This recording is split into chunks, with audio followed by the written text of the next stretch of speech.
ڕۆشتان باش بینەرانی هێژایی بەرنامەی گەلی ئازاد لە کاتێکدا لووتکەی قەیرانەکان لە باشووری کوردستان بە پرسی سەرۆکایەتی هەرێمەوە بەسراوەتەوە هاوکات پارتی دیموکراتی کوردستان پرسی سەرۆکایەتی هەرێم بە دروستبوونی دەوڵەتی کوردی لێگرێ دەدا. پۆپولیزم و ڕیال پۆلیتیک سیاسەتی ڕاستینە لەم پرسەدا لە چه ئاستێکدایە. ئەمە مژاری سەرەکی بەرنامەی ئازادی ئەمجارە پێکدێنێ بۆ ئەو مەبەستەش بەڕێز سەلاح عەباسی شرۆڤەکاری سیاسی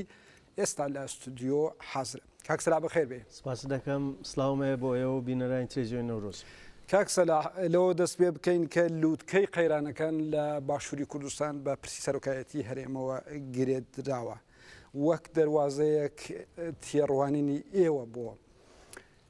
لووتکەی قەیرانەکان لە باشووری کوردستان چییە؟ ئایا پرسی سەرۆکایەتی هەرێمە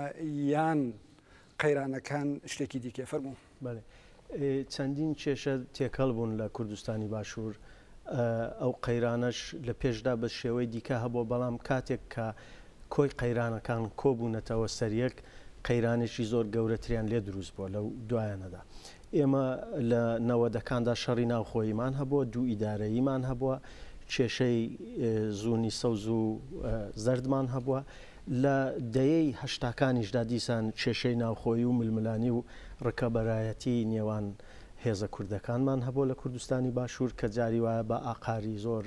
خراپدا ڕۆیشتووە. ئەو کێشانە سەرجەم بە تەواوی چارەسەر نەکران لە دوای ڕووخانی سەدام حوسێن کە ئەو هەلوو مەرجە بۆ کورد پێشات کە سیاسەتێکی نوێ بگرێتە پێش، ڕێبازێکی نوێ بگرێتە پێش لەو قەیرانانەی کە پێشتر تووشیان ببوو بەهۆی حیزبی خێڵە چێوە، بەهۆی دید و بۆچوونی عشیرەیی و بەرچاوتەنگەوە. دیارە هەموو لایەنەکان تاوانبار بوون لەو کاتدا. دەیتوانی بەرەو ڕەهەندێکی مەسیرێکی تازەی فکری و سیاسی بگرێتە پێش. بەداخەوە ئەو شتە بە تەواوی ڕووی نەدا، هەرچەند هێندێک پێشکەوتن هاتە گۆڕەیە، توانیان سیستمی فرەحیزبی و سیستمی پارلمانی، هەرچەند ئێمە دەکرێ بڵین ئەو سیستەمە پارلمانیە باشترین کارێک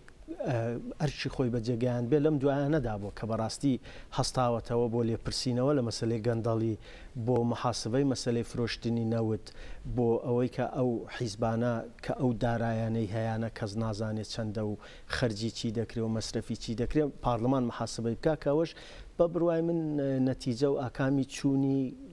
زوتنەوەی گۆڕان بۆ ناو پارلمان بوو. زۆر کەس پیان وابوو کە کارێکی باش نییە، ئەمە دەبێ وەکو ئۆپۆزیسیۆنێک لە شەقامدا لە دژی گەندەڵی بمێنێتەوە، چونکە پیان وابوو ئەو حیزبانە دەست لە گەندەڵی هەڵناگرن بەبێ ئەوەی کە جەماوەر و شەقام ئەوانە ناچار بکات کە پاشەکشە بکەن. بەڵام من پێم وایە گۆڕان ڕۆڵەشی باشی بینی، توانی محاسبەی ئەو حیزبانە بکە و ئەو ئاژاوە سیاسی کە ساز بووە، هێندێک پێی دەڵێن کەوە شکۆی پارتی شکێنراوە یان نازانم ئاژاوە جێردراوە یان دژی بەرژەوەندی کورد گۆڕان هەنگاوی هەڵێناوە یان گۆڕان زەربەی لە دەوڵەتی کوردی داوە، داهاتووی گەلی کوردی خستۆتە مەترسیەوە. بە بڕوای من هەمووی بڕووبیانون بۆ شاردنەوەی کۆمەڵێک دزی، کۆمەڵێک مافیای سیاسی کە دەیان هەوێ لە ژێر ناوی دروشمی دەوڵەتی کوردیدا ئەوەندەی کە بۆیان دەکرێت لە سەروەت و سامانی خەڵکی کورد بخۆن بدزن بە شێوەیە کە بخواندانەوە بەکاری بێنن لە خزمەت مافیای حیزبی و سیاسی و عشیرەی خۆیاندا. لێرەدا گەورەترین با بڵین پشتی شێر بەر پارتی دەکەوێت، چونکە هەموو جونگە سەرچیەکانی سیاست لە دەست پارتیدا هەیە. کێشە سیاسیەکە ئەوە لایەنێکێتی کە مەسلەی گەندەڵی و فسادی سیاسیە. لایەنێکی دیکەی ئەوەیە کە سیستمی پارلمان دەبێت چۆن بێ، سیستمی سیاسی و ئیدارەکردن دەبێت چۆن بێ. تۆ چۆن دەتوانی حیزبی چەکدارت هەبێ و پارلمانی شت هەبێ؟ لە چ سیستمێکی دنیادا حیزبە سیاسیەکان هەرکام هێزی چەکداری تایبەت بەخۆی هەیە؟ لە هیچ دنیا شتیوان نییە. ینی ئەو مەگەر لە شوێنی وەک ئەفغانستان کە ئەو شێوە لە سیاسەتە هەبووە. بە بڕوای من مەسەلەکە ئەوەیە کە چۆن دەتوانین ئەو حیزبانە چەک بکرێن، قانون و یاسا بخرێتە پێشەوە، چۆن دەکرێت ئەرتەشێکی میلی پێک بێ لە کوردستانێدا کە سەر بە هیچ حیزبێک نەبێت، سەر بە هیچ گروپێک نەبێ، و چۆن وەزارەتەکان نابێت سەر بە هیچ گروپێک بن. بەڵام بێگومان ئەو پارلمانتارانەی کە لە پارلماندان زۆر ئاساییە کە سەر بە فلان حیزب بن یا سەر بە فیسار حیزب بن. ئەوە شتێکی دیکەیە کە ئەو دووشتانە نابێت تێکەڵ بکەن. باشەکەوا بوو کاک سەلاح بۆچوونی ئێوە ئەوەیە کە کۆمەڵی قەیران لە باشووری کوردستان هەیە و قەیرانەکانیش مێژوویەکی درێژیان لە پرۆسەسی سیاسی باشووری کوردستان و حکوومەتی هەرێمدا هەیە. بەڵام بۆیە دەوترێت کە پرسی سەرۆکایەتی هەرێم لووتکە قەیرانەکانە لەبەر ئەوەی کە زۆر کێشەی دیکەش بۆ بەسراوەتەوە. سەرۆکایەتی هەرێم مەسعود بارزانی 2 ساڵ لەمەوبەر وادەی یاساییەکەی یعنی ویلایەتی سەرۆکایەتەکەی بە پێی ئەو یاسایی کە بڵێن لە باشووری کوردستان هەیە تەواو بوو. دوات 2 ساڵی بۆ درێژ کرایەوە. ئێستاش پارتی دیموکرات دەیهەوێت کە درێژ بکرێتەوە و تەنها دماوکەشی دیار نییە. تەنانەت باسی ئەوەش دەکرێت کە نەدانی موچەکە قەیرانێکی یەکجار گەورەی لە باشووری کوردستان کە خەڵکی هێنایە سەر شەقامەکان و سەربارەگاکانیش وەکو بارمتێک لەلایەنی پارتی دیموکراتەوە بۆ پرسی سەرۆکایەتی کەڵکی لێوەردەگیرێت یانە کەڵکی سیاسی لێوەردەگیرێت. کەواتە بۆیە پرسی سەرۆکایەتی قەیرانی بڵین لووتکەی قەیرانەکانە. لەو ڕوانگەیەوە ئێوە یانە خودی پرسی سەرۆکایەتی و پەیوەندی بە هەموو قەیرەکانی دیکەوە هەیە چۆن لێک دەدەنەوە. لەسەر ئەو پرسە چەندین ڕوانگە هەیە دیارە 2 ڕوانگەی زۆر جیاواز هەیە یەکیان لەسەر سازان جەخت دەکا کە لایەنەکان لە پشت پارلمانەوە یان لە سەر و یاساوە بە شێوەیەکی کەی خوددایانە دابنیشن و سازان بکەن و دەسەڵاتەکە لە نێو خۆیاندا بەشکەن هێندێک لە دەسەڵاتی پارتی کەم بکەنەوە هێندێک لە دەسەڵاتی حیزبەکانی دیکە زیاد بکەن بەم شێوەیە قەیرانەکە حل بکەن. لایەنێکی دیکە ئەوەیە پارلمان بێ بە پێی ئەوەی کە هەر حیزبێک هەر هێزێک چەندی ئەندام هەیە چەندی هێز هەیە چەندی وەزنی کۆمەڵاتی و چەندی دەنگ هێناوەتەوە لە ناو کۆمەلگادا بەو پێەیە هێز و دەسەڵاتی هەبێ ینی وەکو لە وڵاتە دموکراتیکەکاندا دەیبینین کە لە پارلماندا هەر حیزبێک زۆرایەتی هێناوە دەبێتە سەرۆک پارلمان و ئیدارەی دەوڵەت بەدەستەوە دەگرێت بەبێ شەڕ و کێشە ئەوەی دیکە لا دەچێت ئەوی دیکە دێتە جای لە جێگای لە کوردستانی باشوور پەیوەندی بەوەوە هەیە کە ئەو کێشەیە چۆن چارەسەر دەبێت ئایا ئەو هێزانەی کە لەوێدان لە بەرابەر پارتیدا پاشەکشە دەکەن جارێکی دیکەش ئەو بێیاسایی و بێقانونیە دەکەنەوە کە دیسان دەسەڵاتی سەرۆک درێژ بکەنەوە یان ئەوەی کە ڕادەوەستن لەسەرەوە مەسەلە هێندێک کەس پێیان وایە لەبەر یەک ڕیزی ماڵی کورد لەبەر بەرژەوەندی و مەسلحەتی سیاسی کورد لەبەر دەوڵەتی کوردی لەبەر مەسلەی ناسیۆنالیزمی کوردی پێویستە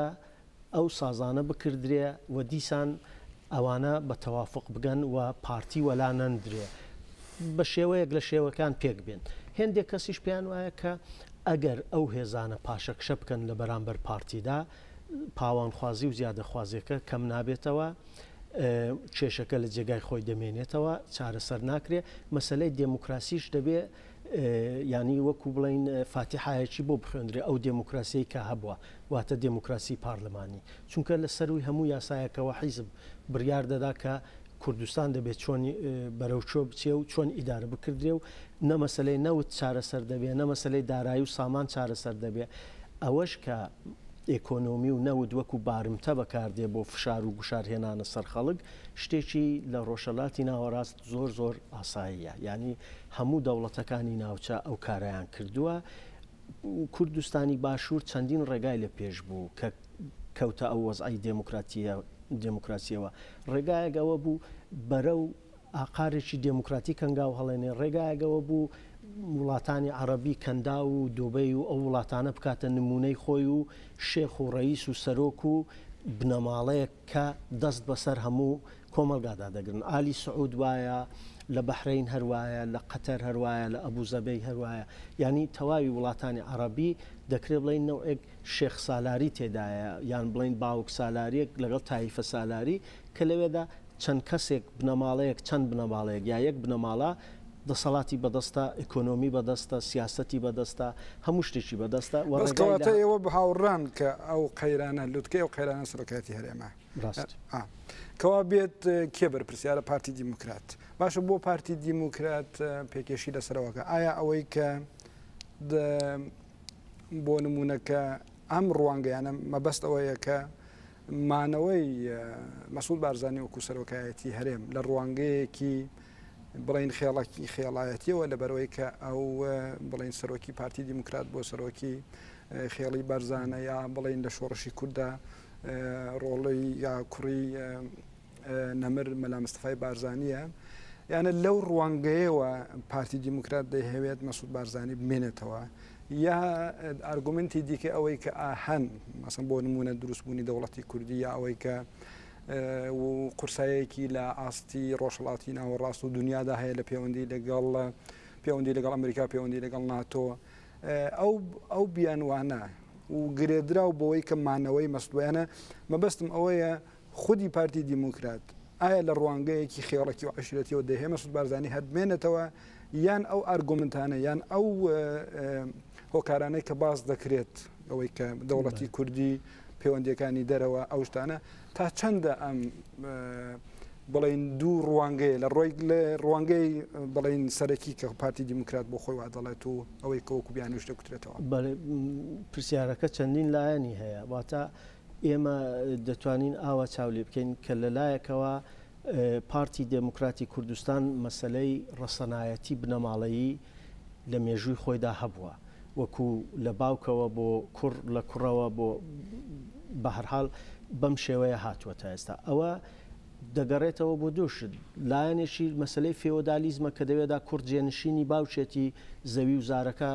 دەکەوێتە بەردەستی کوڕەکە دوای مردنی باوچی لەگەڵ ڕاعیەتەکانیش تێگرا ئەمە لە فێودا لە پادشایەتیشدا دیسان مەسلەی خوێن و ڕەسەنایەتی دەگۆڕێدایە کە کورد جێگای باوک دەگرێتەوە و پێویستی بە لێپرسینەوە نییە بە هەڵبژاردن نییە پێویستی بە دەنگدانی خەڵک نییە چونکە کەسێک خوێنێکی ڕەسەنی دەجەستەیدا هەیە ئەم کەسە بە پێیوەی کە کوڕی فلان کەسە وەک فلان کەسیش کوڕی فلان کەسی دیکە ئیتر دەگەڕێتەوە بۆ دوایە ئەوە مەسەن سیلسلەیەک دێ 300 ساڵ 400 ساڵ جاری وا 600 ساڵ دەسەڵاتی بەدەستەوەیە کورد دوای کورد دێن هەموو دەبنە پادشا و بەم شێوەیە لە بنەماڵی خۆیاندا بەداخەوە بنەماڵی بارزانی عینی شتی ڕەچاو کردووە ینی عینی ئەوەی کە ئێمە ئێستاکەواتم ببوورە مەسلەی سەرۆکایەتی لە ڕوانگەی یان باوەڕی پارتی بە باوەڕێکی خێڵایەتی نوکتە لێرەدا دەڵێم یەک ئەوەی کە پارتی تەواوی دەنگەکان یان بڵین 26 کورسی بەس لە دهۆکەوە وەرگرتووە ینی ئەگەر وەکو هێزێکی ناوچەیی چاوی لێ بکەین هێزێکە کە زۆربەی دەنجی خۆی لە یەک شارەوە وەردەگرێ ئەویش ناوچەی دهۆکە لە سلەیمانی لە هەولێر وانێکی دەنگەکانی زۆر لە خوارەیە لە کەرکووک واتە کەمایەتێکی تەواوە ئەم کەمایەتێ بە دیدگایەکی خێڵایەتیەوە ناتوانێت حکمی کوردستانی باشوور بکات ینی بەپێی ڕاستە ئەوەی کە بەپێی ئەوەی کە هەولێری لە بەردەستیدا بوو هێزی نظامی زۆر لە بەردەستیدایە جمگەی گرنگی ئەکۆنۆمی لە بەردەستیدایە کۆمەڵک خەڵکی زۆری کڕیوە لە فەرمانبەرەوە بگرە تا دەگاتە نووسەر و ڕۆشنبیر و واتە لە ڕێگای ئیکۆنۆمیەوە جگەلەوەی کە کاناڵی پرۆپاگەندەی گەورەی تەلەڤیزیۆنیشی داناوە لەم دا 15 ساڵەدا توانیوێتی بە شێوەیەک لە شێوەکان خۆی وەکو نوێنەری ناسیۆنالیزمی کوردیش پێناسە بکات واتە ئەو ڕوانگە خێڵەچەی خۆی بشارێتەوە ڕوانگەی ڕەسەنایەتی خوێن و تایفە بشارێتەوە ڕوانگەی ئەوەی کە بەس تایفەی بارزانی دەبێت ڕێبەرایەتی کورد بکەن ئەوەش بشارێتەوە بڵێ ئێمە دەوڵەتی کوردیمان دەوێت بەڵام ئەوەی کە ڕاستە ئەو ڕوانگەی پێشەیە کە لە پارتیدا حکمی بەدەستە و استراتیژی یان بڵین ئایدۆلۆژی ڕاستەقینەی ئەم حیزبە مەسلەی بنەماڵە و خێڵە باش لێرەدا یەک پرسیار دێتە پێشەوە مەسلەی بنەماڵە و خێڵ بە تایبەتی بڵین لە سیستمی حکوومەتی هەرێمدا سەرۆکایەتی هەرێم هەیە حکوومەتی هەرێمی کوردستانیش هەیە سەرۆکوەزیران هەیە سەرۆکی هەرێم مەسعود بارزانیە سەرۆکی حکوومەت نێچیروان بارزانیە ئەگەر بەو پێ بێت کە لێرەدا خێڵ یانە بڵین بە پێی ڕوانگەی خێڵ ئەوە بێت چۆن سەرۆکوەزیرێک ئەتوانێت بۆ نمونە لە بە پێچەوانەی بڵین سەرۆکی هەرێم کە مەسعود بارزانی و هەم مامێتی و هەم بڵین سەرۆکی عشیرەتیشە بجوڵێتەوە لێرەدا مەبەستم ئەوەیە کە سیستمێکی پارلمانتەری کە حکوومەتێک دادەمەزرێنێت و جێبەجێکاری ئەو یاسانەیە کە سیستمێکی پارلمانی دواتر بە هەمان شۆی وەزیرەکان ساز دەبن بەڵام لێرەدا خودی سەرۆکوەزیر ناتوانێت لە بڵین دەستوری خێڵ دەربچێت لەبەر ئەوەی کە مامی سەرۆک لێرەدا ئێوە ئەو دوو شتە چۆن لێک دەدەنەوە ئەم شتە بەڕای من زۆر هاسانە ینی لێ تێگەیشتنی بەداخەوە یەکێتیش دەو مەسەلەدا دەوری هەیە ینی بەس پارتی بەتەنێ ناگرێتەوە تەواوی ئەو کەسانێک کە لە کوردستان پارلمانتارن دەسەڵاتیان لەو کەسانەی کە لە دەرەوەی پارلمانن کەمترە لە حیزبێکی وڵاتێکی دموکراتیکدا ئەتۆ ئەو نوێنەرانەی پارلمانن کە بڕیار دەدەن واتە نوێنەری ڕاستەقینەی حیزبەکە نوێنەرێکە کە لە پارلماندایە بەڵام لە یەکێتی و پارتیدا ئەوانەی کە لە پارلماندان بێدەسەڵاتن دەبێ بچن پرس بکەن بەو کەسانەی کە مەکتەب سیاسین و لە دەرەوەی پارلماندا متوجه یعنی ئەو کێشەیەکی هەم پرینسیپی دموکراتیکە هەم کێشەیەکی ستروکتوری دموکراتیکە هەم کێشەی ئەوەیە کە نایانتوانیوە پارلمانێکی ڕاستەقینەدا بمەزرن کە لانی کەم کەسە خاوەندە سەڵاتەکانی حیزبەکانیان بنێرن کە دوایە پێویست نەبێ پرس بکەن بە کەسانێک کە لە دەرەوەی پارلماندان یا سەرۆک پارلمان پێویست بێ پرس بە ڕێبەری حیزبەکەی بکەن یان ئەوی دیکە چونکە ڕێبەری هەر حیزبێک کە زۆرینەی هێناوەتەوە ڕێبەری پارلمانیشە لە کوردستاندا بەم شێوەیە نەبووە بنەماڵەی بارزانی هاتوون مەسرور بارزانیان کردوتە سەرۆکی بەشێکی گەورەی ئاسایشت و شتی نیزامیان داوەتە دەستی لەو لای نێچیروانیان کردوتە بەشێک لە شەریکەی ئیکۆنۆمی و اقتصادی و بێزگەلەوەی کە سەرۆکی هەریمە و سەرۆک وەزیرانی هەریمە مەسعود بارزانیش کە بە خۆی ئەوە سەرۆکە ینی دەنێو خۆیاندا هەموو شوێنە گرنگەکانی دەسەڵاتیان لە دەرەوەی پارلماندا دەستایە بەبێەوەی کە پارلمان ئاگای لە هیچ شتێک بێ کە دارایەکانی وانە چەندە دوو وەزارەتیان دانا وەزارەتی دارایی وەزارەتی سامانە سروشتیەکان وەزارەتی سامانە سروشتیەکان تەواوی داهاتی کوردستانی بەدەستەوەیە با بڵین 90% زیاتر لە داهاتی کوردستانی لەدەستدایە وەزارەتی دارایەکان بەس کاری ئەوەیە کە بێ سەرپەرشتی و نیزارەتی وەی بکە کە ئەوانە چەندیان دزیوە ینی هیچ دارایەکی لە بەردەستیدا نییە کە لەم نێوەدانی دەڵێم تەنانەت لە ناو پارلمانیشدا ڕۆڵەکان وا دابەشکراون کە ئەو لایەنەی کە لایەنی گۆڕانە یان لایەنی بزوتنەوەی شەقامە زۆرتر چاوەدێری دەکات بزانێت چەند دزراوە و چەند خوراوە لایەنەکەی دیکەیە کە ئۆکۆنۆمیەکەی بەدەستەوەیە بەڵام لە ڕوانگەی یاساییەوە هەردووچیان ناویان وەزارەتە بەس ئەو قورسایی کە ئەم وەزارەتەی کە هەموو ئیکۆنۆمی لەبەردەستدایە لەگەڵ ئەم وەزارەتی کە خەریکە کاری ژۆرنالیستی دەکا ئەمانە قەت پێکەوە بەراورد ناکرێن ینی تۆ وەزارەتێکی کارتۆنیتەیە بە ناوی وەزارەتی دارایی کە خەریکی کاری ژۆرنالیستیە بزانێ چەندە داهاتوە چەندە نەوت فرۆشراوە پارەکەی چی لێ هاتووە وەزارەتێکی شتەیە کە پارەکەی لەبەردەستایە کەس نازانێ چی لێ دەکات دەسەڵاتی ڕاستەقینە لەو شوێنەیە کە ئەو داهاتانە بە کەیفی خۆی بەکاردێنێ یانە پێت وایە ئەگەر بگەڕێنەوە سەر پرسیاری سەرەکی کە عەقڵی خێڵ لە سەروی سیستم یانە لە سەروی ئەوەی کە وەکو تەنانەت پێشەکردنی یاساژ یانە زۆر بە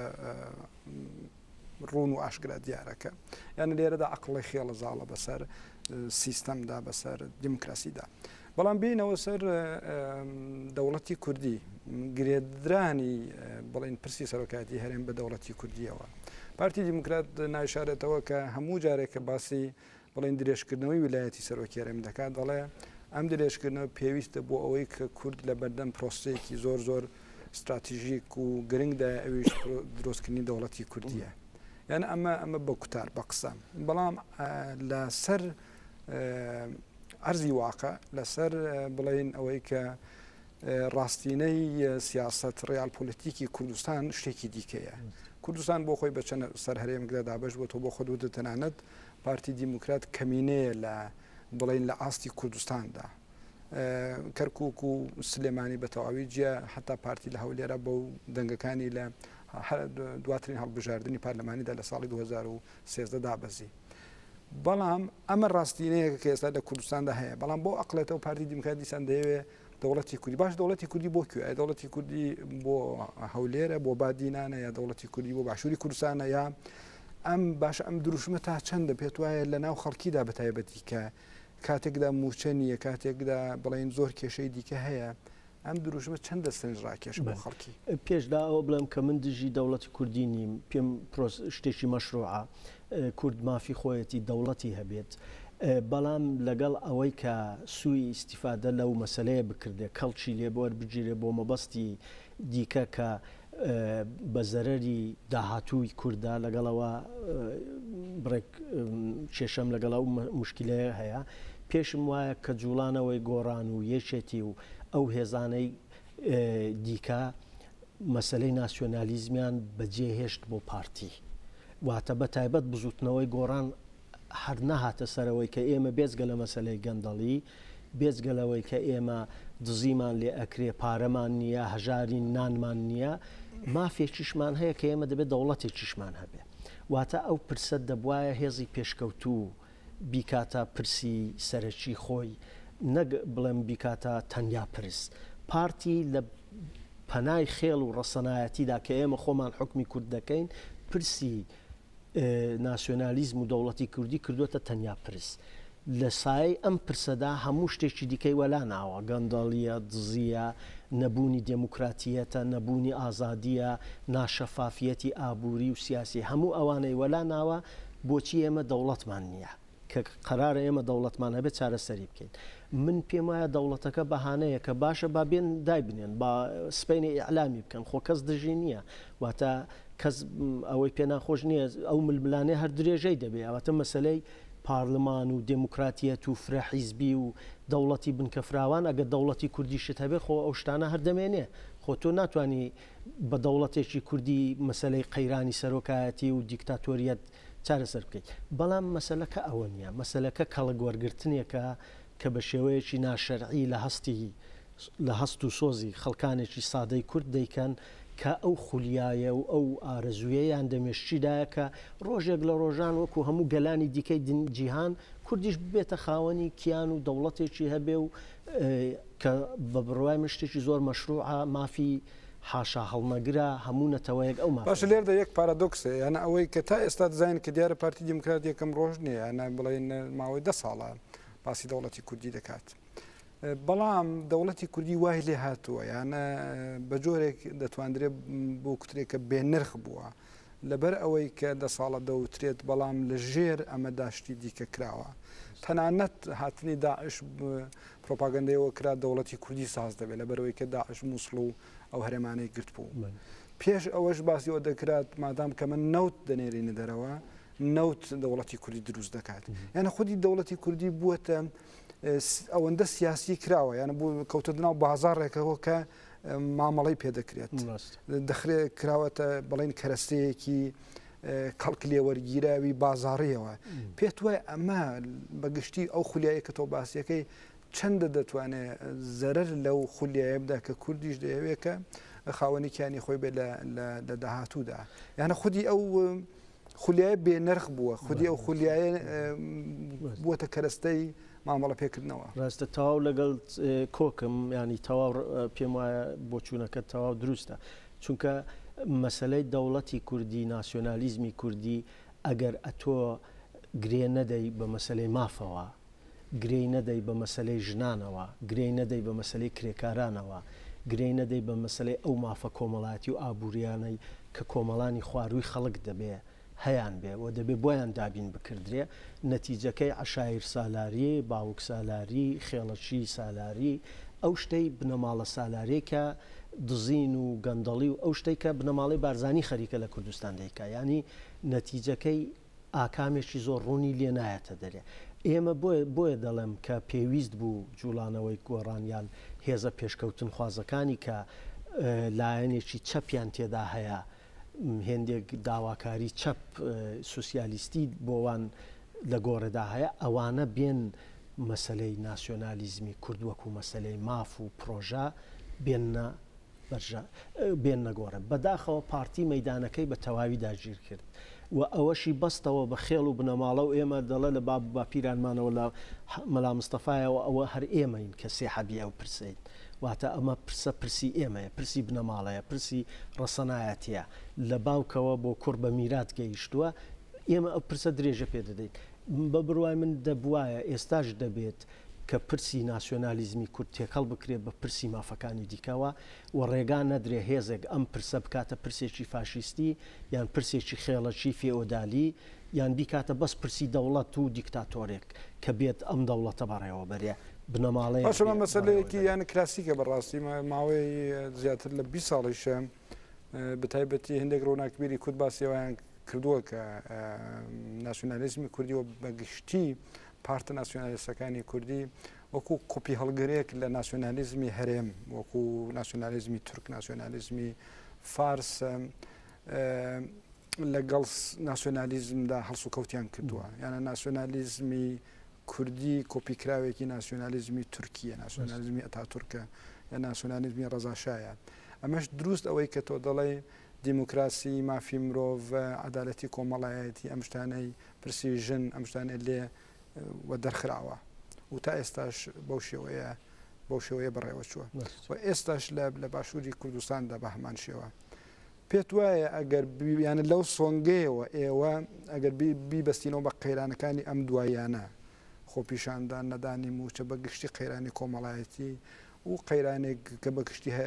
باشووری کوردستانی داگیر کردووە لەو ڕوانگەیەوە ئێوە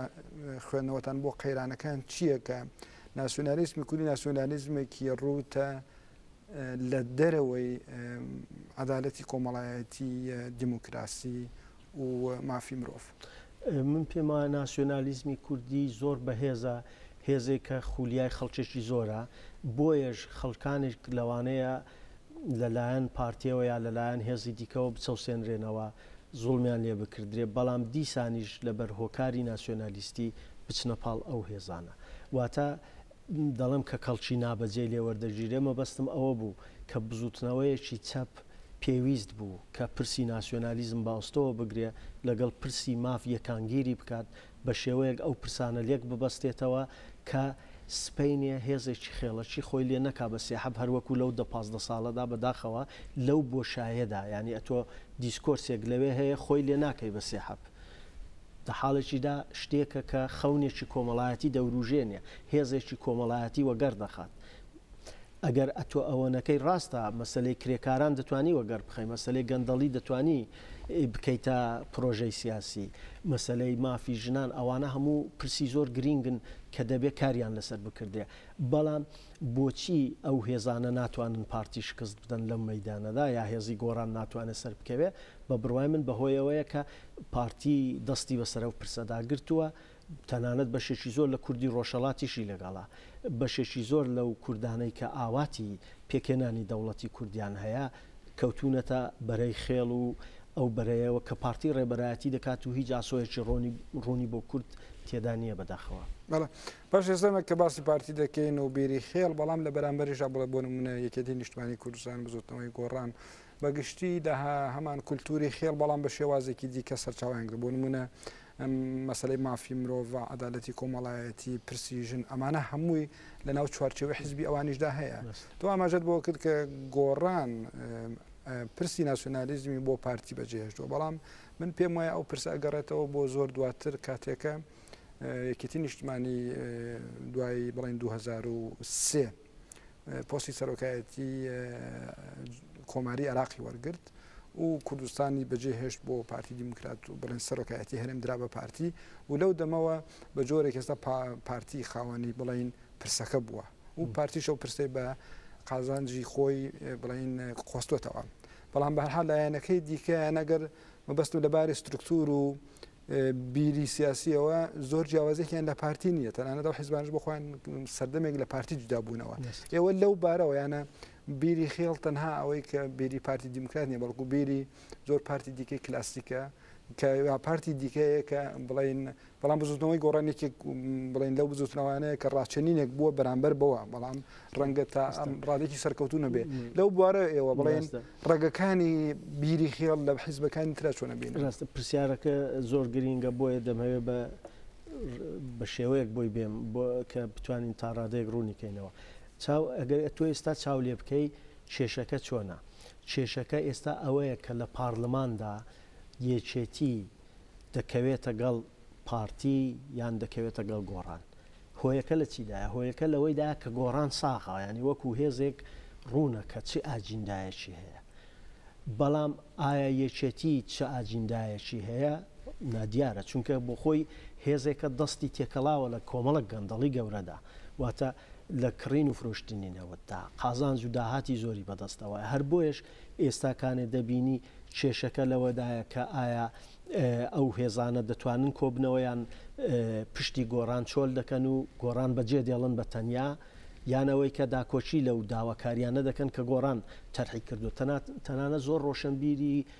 ڕۆژهەڵاتی لای خۆشمان پێیان وایە کە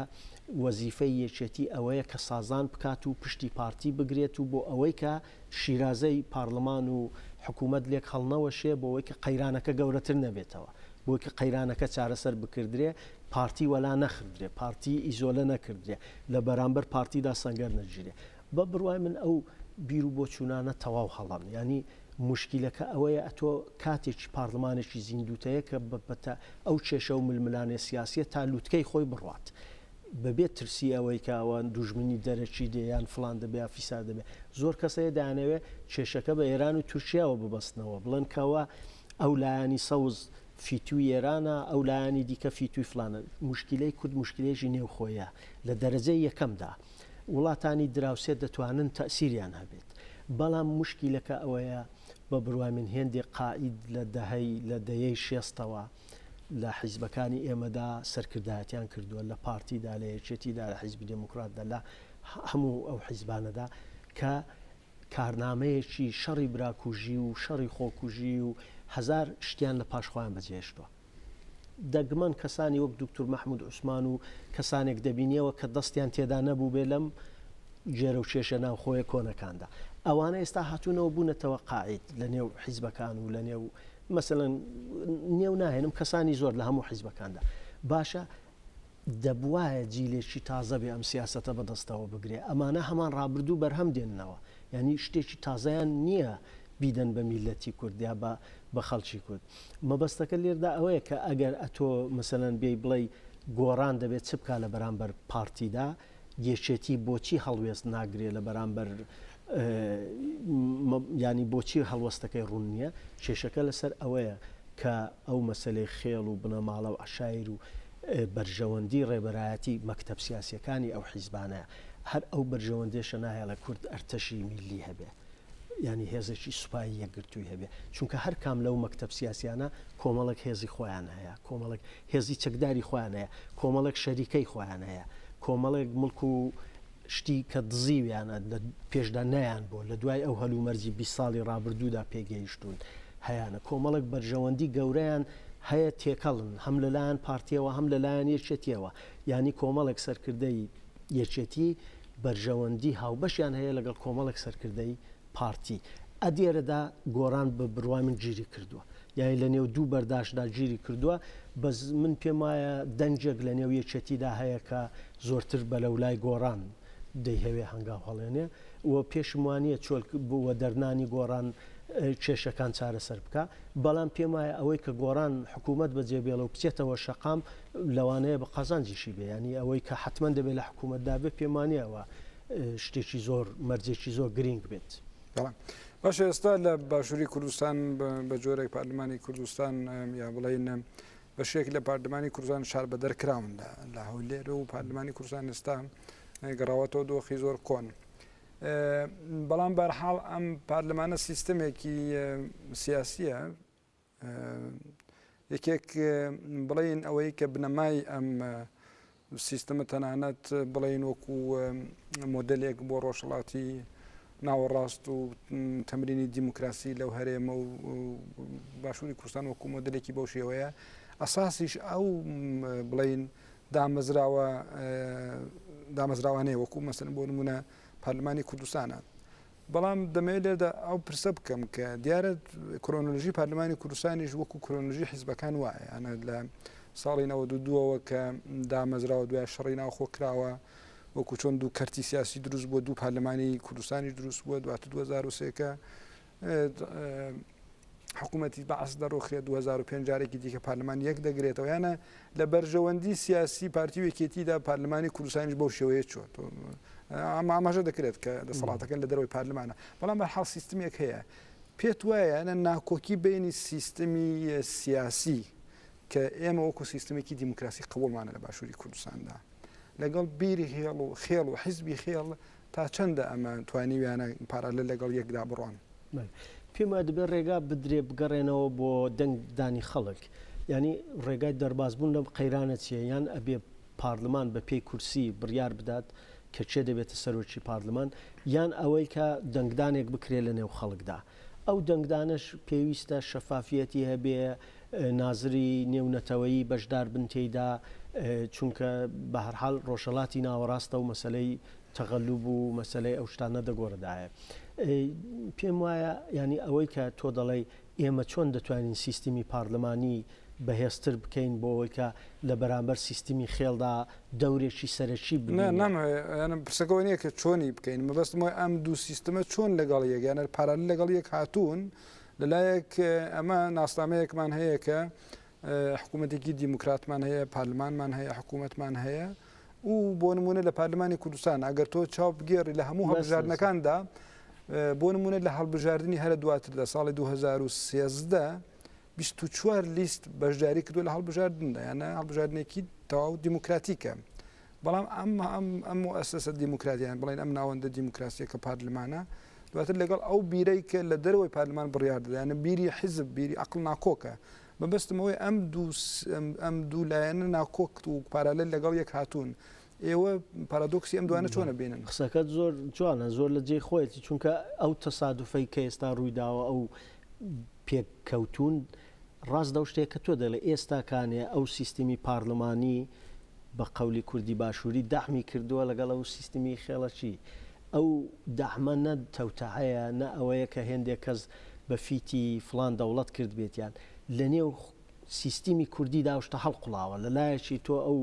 سیستمی خێڵ و حیزبت هەیە لەلایەکیش پارلمانێکت هەیە کە دەهێوە بە پێی یاسا بژوڵێتەوە بە پێی یاسا هاتوون 2 ساڵیان زیاتر بۆ تەمدید کردوێتەوە دە پێشدا بۆ سەرۆک بارزانی بۆ جاری دوو هەم گوتویانە چی دیکە یاسا ژێر پێ ناخەین ئەم جار سەروەری یاسا بێ تەمدیدی ناکەینەوە بە شێوەیەکی دیکە پرسی سەرۆکایەتی چارەسەر دەکەین چون مەسلەی پارلمان دەستا و دەستکردنی دەسەڵاتە ئەتۆ ئەگەر پێشت لە پارلمان گرت کە دەسەڵات بگۆڕێ پارلمان مانای خۆی لە دەست دەدا بەشێکی دیکەشی چاوەدێریکردنی وەزارەتەکانە ئەتۆ کە پارلمان نەزانێت دارایی چەندە و چەند نەوت فرۆشراوە و یعنی ئەم پارلمانە دیسان هەموو مەشروعیەت و دەسەڵاتی خۆی لە دەستداوە زەختێکی زۆر لەسەر پارلمان هەبووە و هەیە کە نەتوانێت ئەو فنوکخون و ئەو کارکردەی کە دەبێ هەیبێ ئێستاکانش کێشەکە هەر لەسەر ئەوەیە کە دایان هەوێ پێشی پارلمان بگرن لە ئەوەی کە دەور بژێڕێ لە کەمکردنەوەی هێزی پارتیدا ڕادە یەکەمدا بەڵام سپینێ یەکێتیش هەر لە بەرامبەر پارلماندا دەوەستێ ئەگەر مەوقعەیەکی ئاوا بێ کە هێز و دەسەڵاتی خۆی کەم ببێتەوە و هێز و دەسەڵات و شان و شکۆی پارلمان بچێتە سەرێ یعنی ئەو کێشەیە بەس تایبەت بە پارتی نییە ئێستا پارتی لە بەرابەری داوەستاوە یەکێتیش لەبەر قازانجی خۆی معلوم نییە مووقفی چ دەبێت لایەنی گۆڕان دەگرێت یان لایەنی پارتی دەگریان لەم نێوەدا دەیهەوێت حەکەم بکە و مەسلحەت بکە لەسەر شت باشە لە بێجگە باشووری کوردستان دەزانین کە بۆ نمونە لە تورکێش بە هەمان شێوە یان ئێستا حکوومەتی ئاک پارتی ئەردۆغان بۆ خۆی یانە لە سیستمی دیموکراسی تورکیادا کەلانی کەم یانەگەر پرسی کوردی لێ دەرهاوێژەی سیستمێک بووە بە پێی بڵین هەڵبژاردن و ئەمانە لەسەر پرسیپەکانی دیموکراسی بەڕێوە چووە بەڵام ئێستا لە ناکاو ئەردۆغانێک ڕاست دەبێتەوە دەهەوێت کە سوڵتانیزمێکی نوێت دابنێت بێتەوە سوڵتانی عوسمانی هەموو دەسەڵاتەکان لە بڵین لە دەستی شخصێکدا کۆبکاتەوە پێت وایە ئەم ڕەوتە یان ئەوەی کە لە تورکیا یانە لە ڕاست لە ناوەڕاستی تورکیا لە دوای تەجروبەی 70 ساڵ هەڵبژاردن و دەستا و دەستکردنی دەسەڵاتی حیزبەکان ئێستا ئەردۆغانێک یا ئاکپارتێک دەیهەوێت کە هەموو سیستمەکە بڵین بەراوەژوو بکاتەوە و بیکاتە سیستمێکی تاک حیزبی و تاک بڵین سوڵتانی ئەمە بۆ نمونەگەر بەراورد بکەین لەگەڵ باشووری کوردستاندا چەندە دەتوانێتی کاریگەر بێ کە لەوێش هەمان بیرۆکەیانە هەبێت لە کاتێکیشدا کە لەوێت ئەزمونێکی درودێژی دیموکراسی هەڵبژاردن نییە پرسیارەکە دیسان زۆر گرینگە من دیسان ناوای بۆ دەچم چاو ئەگەر ئێمە بڵین پارلمان لە تورکیادا زۆر بەهێزترە تا لە کوردستانی باشوور مێژوویەکی کۆنیشی هەیە و لە هەڵبژاردندا چەندین جار ئیسپات کراوە کە تەغەلوب ناکردرێ ینی ئەگە بشکردرێت تا ئەو ڕادەیەنێ کە کاریگەری هەبێ لەسەر ڕوتی هەڵبژاردن ئەوە بۆ خۆشتێکی زۆر گرینگە لە ڕۆژهەڵاتی ناوەڕاستدا بێوێنەیە کە لە وڵاتێکدا تەغەلوبەکە ئەوەندە کەم بێ کە نەتوانێت کاریگەری بکاتە سەر هەڵبژاردن و حیزبێکی ئۆپۆزیسیۆنی وەکو هەدەپا 13% ڕێی بێنێتەوە پێش هەڵبژاردنەکە ئێمە هەمومان دەترسین کە دەستکاری دەنگەکان بکردرێ و هەدەف نەچێتە سەرێ بە ناحەق مافی بخورێ بەڵام دوای دیتمان وانە ئێستاش کێشەکە هەر لە جێ خۆیەتی ینی نوامبر ڕوون دەبێتەوە لەو هەڵبژاردننی پێشوەختدا کە ئایا دموکراسی تورکیەکی لێ بەسەردێ ئەگەر پێشگیری لە چوونەژووری هەدەف بکەن نەهێڵن هەدەف دەنگ بێنێتەوە تەغەلوب بکەن لە ڕێیەکاندا ئەزمموی دموکراسیەکان لەگەڵ خەتەری مەترسێکی زۆر جددی بەرەو ڕوو دەبێت بەڵام ئەگەر تەغەلوب نەکەن دیارە سوڵتانیزمەکە شکست دەخوات چونکە ئەردوغان ناچار دەبێت هەر ئەو کارە بکە کە جاری پێش نەی کردواتە دەوڵەتی ئێتلافی دەبێ ڕازی بێ بەوەی کە لەگەڵ جەهەپە لەگەڵ حیزبەکانی دیکە دەوڵەت تەشکیل بدا چونکە ڕێیەکان نەگۆڕدراون واتە ڕێژەی ڕێیەکانی ئەردوغان نەچۆتە سەریە مەبەستم کاریگەری لەسەر باشووری کوردستانە یانە پێت وایە کوێنێکەیە یانە کاریگەریەکەیە یا جۆرێک لەوانەیە من پێم وانە کە ئەردوغان بە هاسانی بتوانێت سوڵتانیزمەکە دابمەزرێنێتەوە چونکە چاوەدێری زۆری لەسەرن هێزی گەورە مەسەرەن کەمالیستەکان و ئەوانە هەموو لە بەرژەوەندیاندایە کە لایەنگری لە هەدەپە بکەن کێشەکە لەسەرەوەیە کە ئایا پێشی هەدەپە دەگیرەیاننا مەبەستم باشووری کوردستان زانێ ئێستا باشووری کوردستانیش سەرۆکایەتی هەرێمی کوردستان درێژکردنەوەی سەرۆکایەتی دوای ئەوە دەسەڵاتی زۆر بۆ سەرۆکایەتی لە ناو خەڵکەوە هەڵبەڵەوە سوڵتانیزمە ڕاستە بە جۆرێک نامە بەستمەوەی کە خودی ئایا ئەوەی کە ئێساش لە تورکێت دەگوزارێت بە جۆرێک توانیوێتی تەسیر یانە کاریگەری لەسەر بۆ چوونەکانی پارتی دیموکرات و بارزانانی بکات کە وەکو دەبیندرێ پارەلە لە ئەم دوو شتە ئەڕوانە پێش ئەو سوڵتانیزمەی لە پارتیدا هەیە زۆر بەهێزترە لەوەی کە لە ئەردوغاندا هەیە من پێم وانە پارتی دەرز لەوان وەرگێ ینی دەرسەکان لە مێژە پێشوەی کە ئەردوغان بێتە سەر حکم ئەوانە لەسەر ئەو بیر و بۆچوونی سوڵتانیزم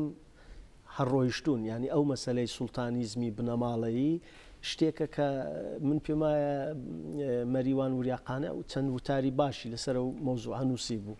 مەسلەی سوڵتانیزمی کوردی کێشەکە ئەوە نییە کاوانە تەسیریان لە ئەردوغان وەرگرت پێ بەڵام بێگومان ئەگەر ئەردوغان بتوانێت ببێتە سوڵتانیزم دەتوانن هاوکاری یەکتر بکەن واتە ئەردوغانیش لەگەڵ